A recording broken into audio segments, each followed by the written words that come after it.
Hello there, live from London. This is BBC News. Warning sirens are heard across Kiev as Ukraine accuses Russia of breaking a temporary Easter ceasefire.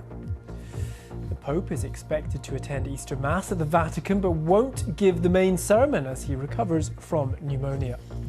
The United States says good progress was made in the latest round of indirect talks with Iran over its nuclear program. And touchdown. And NASA's oldest serving astronaut returns to Earth on the day of his 70th birthday.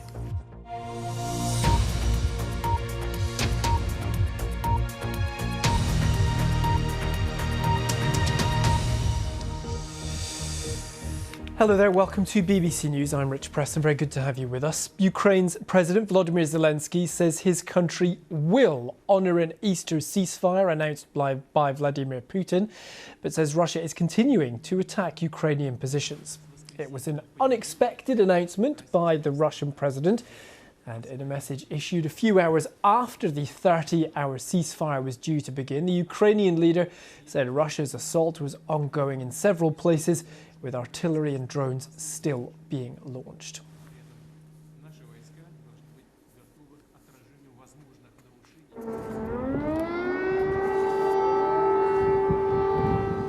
Well, this was shortly after Russia's unexpected ceasefire was announced. That's the sound of air raid sirens across Ukraine's capital. President Zelensky says if a ceasefire does hold, it should extend beyond Easter. That's been echoed by the British Foreign Office with a statement saying now is the moment for Putin to truly show he's serious about peace by ending his horrible invasion and committing to a full ceasefire, as the Ukrainian government has called for not just a one-day pause for Easter. Our correspondent Steve Rosenberg sent this report from Moscow.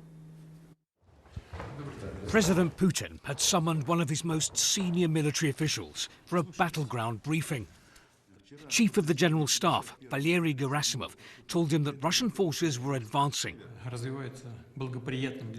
The situation is going well for Russia, the Kremlin leader concluded, but then a surprise announcement of a unilateral Russian ceasefire, albeit a short one. Out of humanitarian considerations, starting tonight from 6 p.m. to midnight on Sunday night, Russia is declaring an Easter truce. I order a stop to all military activities during this period. We assume the Ukrainian side will follow our example. The ceasefire announcement came a day after President Trump indicated he was growing impatient and might stop trying to broker a peace deal. If for some reason one of the two parties makes it very difficult, we're just going to say you're foolish, you're fools, you're horrible people, and we're going to just take a pass. Could a 30-hour ceasefire be a first step towards ending what has begun to feel like an endless war? The Kremlin's critics are sceptical.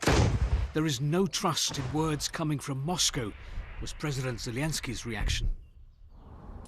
President Putin's Easter truce falls far short of what America had originally been pushing for, a 30-day comprehensive ceasefire, which Ukraine had agreed to. Nevertheless, the Kremlin will use it to try to convince the White House that it is serious about peace, that it does want to end the war, more than 3 years after Russia's full-scale invasion of Ukraine. Earlier, Russia and Ukraine carried out a swap involving more than 500 prisoners of war. Exchanges like this have continued throughout the war. On this, Moscow and Kiev have been able to reach agreement. What political leaders have so far failed to agree on is a path to peace. After declaring an Easter ceasefire, Vladimir Putin attended an Easter service in Moscow's main cathedral. Russia's president wants the world to believe that he, the leader who ordered troops into Ukraine, is serious now about ending hostilities. The world is watching to see whether a brief truce will bring peace closer. Steve Rosenberg, BBC News, Moscow. Well, that's the take from Russia. In Ukraine, our correspondent James Waterhouse sent this update from Odessa. There are fewer air raid sirens taking place across the country, and soldiers are telling us that they've been given orders to not shoot approaching Russian forces and to monitor them, record them if they return fire in any way. That is different. That represents a partial lull in the fighting that we haven't seen over the past 3+ years. It is clear Russia is looking to improve its own relationship with Washington, but interestingly, President Zelensky has called Moscow's bluff as well. He's saying, just 30 hours? Why not make it 30 days? Let's see just how serious you are. But there are patterns emerging, both sides accusing each other of already breaking this truce that was announced from nowhere by Moscow today. Where it goes is not clear, but I can say with a lot of certainty that there is little to no hope or a lot of skepticism that this war will come to an end anytime soon, but this is a lull. James Waterhouse there. Well, Charles Kupchan is a senior fellow at the Council on Foreign Relations and formerly served as the senior director for European Affairs at the US National Security Council. He says the pause is more of an attempt for Vladimir Putin to suggest he's on the side of peace after Donald Trump's team suggested they may walk away from talks if there's no movement soon. Some small step is better than no step. The problem is, going back to 2014, when the Russians first went into Crimea and Donbass, we've seen pauses before, and all of them disappeared quite quickly. You know, I don't think we should throw in the towel. I think that Trump should stay the course and try to negotiate an end to the war. And I don't think it's a futile effort, in the sense that, you know, Putin wants a good relationship with Trump. Putin would like to come in from the cold.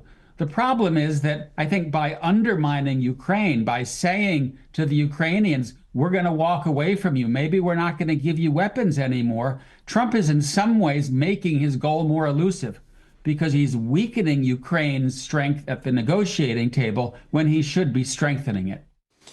Michael Bossacu is a global affairs analyst and senior fellow at the Atlantic Council. He spoke to my colleague Helen Humphrey and gave her his analysis of this ceasefire announcement, particularly in light of the US comments about a lack of engagement from Russia in ceasefire negotiations. Well, I can say the resurrection isn't the only miracle happening this time of year. It's also the disappearance of the master of the art of the deal. What happened to the Donald Trump who said he would stop this war within one day after being inaugurated? I think the Trump side, it's finally hit them that, yes, diplomacy is hard work and it takes a long time. And for them to say or to suggest that they've had enough and they're going to walk away from it if things don't work out their way is just baffling. So having said that, also, Mr. Zelensky, I think, is under increasing pressure to bring peace to these lands. People here, I know for a fact from talking to a lot of people, are getting weary of this war. And just to give you an anecdote to underline what I'm saying, I mean, just a couple of hours ago, I was at the Orthodox church around the corner here, and the parish priest there told me that 70% of his parishioners have fled for safer ground overseas. He said we could hardly afford to keep this church open, even to buy flowers. So that goes to show you that the damage from these 3 years plus of war is not only the physical ones, but the ones underneath as well. I mean, we will wait to see what happens with this quote unquote Easter truce. But if it does come in, do you think it could help build on a more enduring peace process? Yeah, absolutely. I mean, this is what we call in business confidence building measures that, you know, both sides can actually put down their arms and respect a truce. And this is also bolstered by today, almost 300 Ukrainian prisoners of war released by Russia in a deal brokered by the UAE. It was an exchange of prisoners, of course, but it was the biggest one in about 3 years. So if you take those two developments together, it is a good sign. I think enough for people to go to church tomorrow, bless their Easter baskets and so on, with a little bit of a glimmer of hope. It's something a lot of people here want to happen, is to at least taste 48 hours, even if it is with no air raid sirens or with no bombs or drones raining down on them. The traditional Easter Mass will take place in St. Peter's Square in the Vatican later on. Pope Francis is expected to attend but won't give the main service as he continues to recover from pneumonia. A homily written by the Pope was read at the Easter Vigil in St. Peter's Basilica, in which he focused on the light of the resurrection breaking through the darkness of history. More than 5,000 people gathered in the Basilica and the square outside. Before the celebration began, Pope Francis made a brief visit to pray and see those arriving for the service, speaking and waving to some of the worshippers. This is the scene live this morning at the Vatican, where it's just gone 6 in the morning, where crowds will once again gather for the Easter Mass a little later on, and also, of course, hoping for a glimpse of the Pope.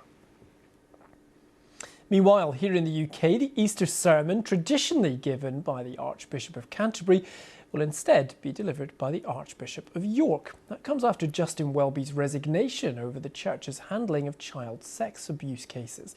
It's the first time in recent history that the Church of England's most senior Archbishop has not spoken at Easter. A commission is still deciding who should replace Justin Welby. Tom Simons has this report. Justin Welby's sermon last Easter. In each of our lives, there are moments which change us forever. He was referring to the cancer diagnoses facing the King and the Princess of Wales, but he did not know that months later, his resignation over his response to a church abuse scandal would change his life and the Church of England forever. It currently has no Archbishop of Canterbury, the traditional spiritual leader of a worldwide congregation. His duties are being handled by Dr. Stephen Cottrell, the Archbishop of York, who will deliver the Easter sermon at York Minster.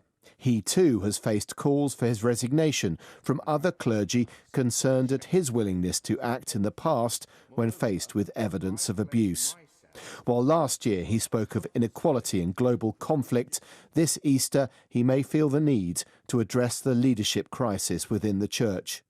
It will be some months before Justin Welby's replacement is chosen. A commission has carried out a consultation exercise and has now invited potential candidates to a months-long process of prayerful discernment before a new archbishop is chosen, expected in the autumn. We take the concept of discernment really seriously. We want to say, what is God saying? Who is God calling? And that's not a process that we want to rush, because we do want to consult and listen. And I think, particularly at the moment, we need to consult and listen and discern who the right kind of person is for this really important role in the life of our church and indeed in the life of our nation. But it's an uncomfortable moment for the Church of England, missing its figurehead during such an important time in the religious calendar. Tom Simons, BBC News. The United States and Iran have given positive reports of their latest talks on limiting Iran's nuclear program, with the US saying very good progress has been made. Iranian media say the mainly technical negotiations were held in a constructive atmosphere. A second round of talks have been held in Rome. They've been mediated by Oman. A senior US official said very good progress was made. Iran's foreign minister said a better understanding had been reached. The two sides have agreed to hold further negotiations next Saturday. President Trump has repeatedly warned that he's prepared to use military force if diplomacy fails. With more, here's Joe Inwood. As they arrived at the Omani embassy in Rome, both sides knew the stakes were high. US envoy Steve Witkoff and the Iranian foreign minister were seeking a diplomatic solution and to avoid a military one. This, their second meeting, seemingly made some progress. This time, we managed to reach a better understanding about some principles and goals. Ultimately, it was agreed that the talks continue and we enter the next stage, and expert meetings start. Starting this Wednesday, technical meetings at expert level will start in Oman. They'll be looking at a way to limit Iran's nuclear program. Now, Tehran has always insisted it is for peaceful purposes, but the US has never believed them. Now, if a deal is done, it will be replacing the agreement that President Trump torpedoed when he first took office in 2018. After years of painstaking negotiations, President Obama signed an agreement that limited Iran's uranium enrichment to just under 4%. In the years since that deal collapsed, it's thought Iran has enriched uranium to around 60%. The fear is that they could take it all the way to 90%, the level required for a nuclear weapon. Now, according to the UN's chief inspector, they are not far from that, hence the urgency of these talks. And if diplomacy fails, a military solution would likely follow. US stealth bombers have been moved into the region, and this evening, Israel's Prime Minister made clear his red lines. I am committed to preventing Iran from obtaining nuclear weapons. I will not give up on this, and I will not retreat from it, not even by a millimetre. Both the US and Iran have said they are keen to find a diplomatic solution. There was never going to be a deal today, but there has seemingly been significant progress. Joe Inwood, BBC News. Well, let's speak now to Arman Mahmoudian, Research Fellow of Middle East at Global and National Security Institute. Mr. Mahmoudian, thank you very much for being with us. So, 10 years since this original Iran nuclear deal was created, which the first Trump presidency described as one of the worst deals ever created, and it was torn up. Now Mr. Trump wants a new one. What are your hopes? Do you think this will come to be? It seems they have had progresses in this round of the negotiation. Specifically speaking, the fact that they have agreed or stated that there is going to be a technical talks between the experts, I assume, nuclear and sanctions and experts later on in the upcoming week is actually a good sign, because that was the same routine that they went through during President Obama administration prior to signing or implementing the JCPOA. I believe that President Trump is going to revive another JCPOA, but the differences would be restrictions on Iranian enrichment uranium, specifically speaking, a stockpile that Iran can have of the low enriched uranium, the number of the first generation centrifuges, and are going to be a little bit higher. And I would anticipate that if they reach the deal, the period that restrict Iran or constrain Iran's nuclear project is going to be longer than what is being anticipated in the initial agreement in the JCPOA, if it's not going to be a permanent one. That the JCPOA, the original deal, that the Joint Comprehensive Plan of Action, was arguably much more of a carrot approach by the Obama administration. President Trump is going much more for the stick approach. Is that what's brought Iran back to the table? I think it's a combination of the President Trump's tendency to using leverages or pressure, and also his unpredictable character with Iran's current state. Iran is not in a favorable circumstances. Iran's regional position and domestic issues is not as stable or strong as they used to be. Prior to the implementation of the JCPOA in 2014 and 15, Iran is in quite a vulnerable position. The downfall of the Assad regime in Syria, the serious damages that the Israel-Hezbollah war inflicted upon Hezbollah, and the current affairs in the Red Sea has to a great deal damaged Iran's axis of resistance, which was one of Iran's primary tools of the deterrence. In addition, Iran's domestic situation is not is in a quite a vulnerable position. Economy and is in a very fragile position. The price surge of the goods is quite high. And above all of that, Ayatollah Khamenei, Iran's supreme leader, just this week turned to be 87, which makes the question of his succession as important as it ever could be. And in order for him to have to smooth the succession process after him to his favorable candidate, he needs two things. First, assuring that there would be no war with foreigners, and second, there would be a level of stabilization in Iran's domestic affair, for which he very much needs a sanctioned relief. There is a time pressure here. This original JCPOA was not just between the US and Iran. There were other countries involved, including various European nations. And this needs to all be zipped up basically by July. Is that likely to happen, do you think? I don't think at this point, it's very soon to say, but I don't think so. The United States is going to be as strict as it used to be over the deadline that they initially draw. It seems there is a progress in the negotiation.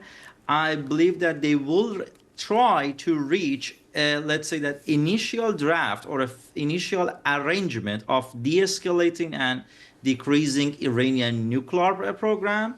And after that, they would move, they buy sometimes, they would move forward to implementing an actual deal. Okay, Arman Mahmoudian, thank you very much for being with us. Thank you. Israel's Prime Minister has insisted his government has no choice but to continue its war in Gaza. In a video address, Benjamin Netanyahu said the conflict was at a critical stage, saying fighting would not end until Hamas was destroyed and all Israeli hostages returned. It came as protesters demanding an immediate halt to the war clashed with police in Mazor in central Israel, where Mr. Netanyahu was due to visit. Elsewhere, Israel's military says a soldier killed in Gaza on Saturday is the army's first fatality there since it ended the ceasefire with Hamas last month. The Hamas-run health ministry says more than 1,600 Palestinians have been killed in the same period. Let's take a look at some of the day's other news now. Thousands of people have taken part in rallies across the United States in protest at a number of President Trump's policies. These are pictures from Denver, where demonstrators carried banners supporting Ukraine and also urging the US government to stop arming Israel. Others chanted their backing for migrants who'd been deported and denounced threats to remove funding from universities. Police in Ecuador have made a number of arrests in connection with an attack at a cockfighting ring which left 12 people dead. 4 suspects were detained during raids in which weapons and uniforms were seized. Video of the attack in the coastal province of Manabí showed armed men entering the ring as spectators dived for cover. Pakistan is expelling tens of thousands of Afghans who the government says are undocumented or only had temporary permission to stay. According to the United Nations, close to 20,000 Afghans have been deported from Pakistan this month. Taliban officials in Afghanistan say 700 to 800 families are being deported from Pakistan daily and that it expects more than 2 million people to follow in the coming months. And Canada's election agency says a record number of ballots were cast on the first day of advance voting in the general election. Nearly 2 million were cast on Friday. That's 36% higher than the same day in the last election 4 years ago. The campaign's been dominated by tension with the US and President Trump's threats to annex Canada. Voters have until Monday evening to cast early ballots ahead of polling day on the 28th of April. Now, NASA's oldest serving astronaut has returned to Earth on the day of his 70th birthday. Here you can see Don Pettit in the centre of the lineup, entering the Soyuz spacecraft from the International Space Station. The Americans spent the last 7 months in orbit and travelled back down to Earth with 2 Russian cosmonauts who were also safely sealed in the craft late on Saturday. On Friday, the departing crew handed command of the International Space Station to a Japanese astronaut. Mr. Pettit and the crew landed safely in Kazakhstan on Sunday morning. A very special birthday present to mark his 70th year.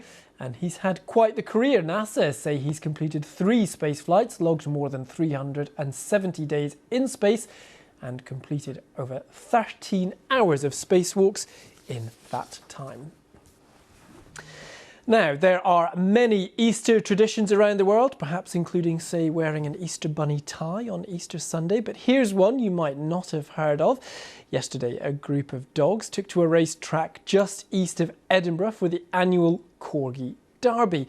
The event was first launched 3 years ago for the late Queen Elizabeth II's Platinum Jubilee celebrations, but has now become an Easter weekend staple at Musselburgh Racecourse. Scott Duffield has more. And they're off. 16 dogs, 70 metres. There can only be one winner. 14! 14 has won it! And this year, it was local legend Juno who took the top prize. I'm sure she just wants more treats, but yeah, it feels good. She came 9th out of 12 last year, so a little bit of an improvement there. And yeah, I'm sure we'll be showering her with treats later.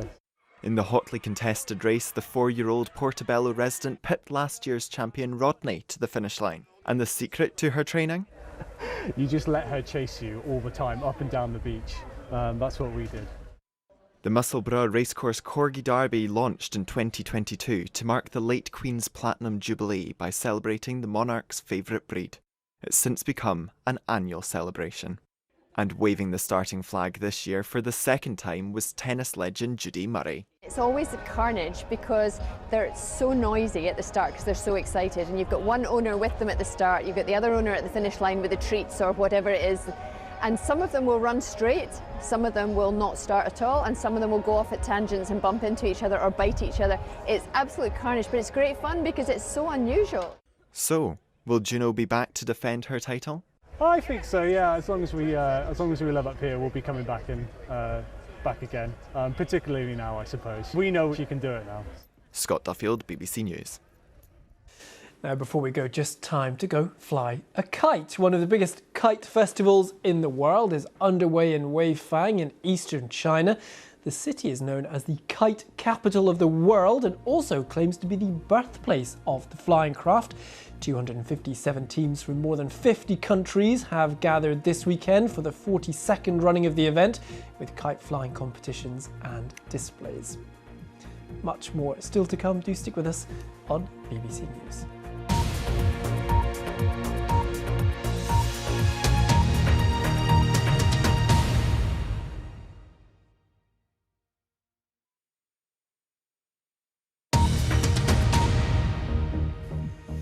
This is BBC News, the latest headlines. Ukraine has accused Russia of continuing to fire artillery and launch drones despite a brief ceasefire declared by Vladimir Putin to mark Easter. President Zelensky suggested for any ceasefire to be worthwhile, it should last for 30 days rather than the 30 hours announced by Moscow. The traditional Easter Mass will take place in St. Peter's Square in the Vatican later on Sunday. Pope Francis is expected to attend but won't be giving the main service. The pontiff continues to recover from pneumonia after spending more than a month in hospital. And the US and Iran have given positive reports of their latest talks on limiting Iran's nuclear program. US officials say very good progress was made. Iranian media says the mainly technical negotiations were held in a constructive atmosphere.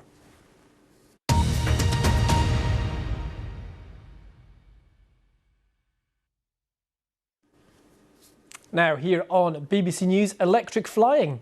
Will it take off?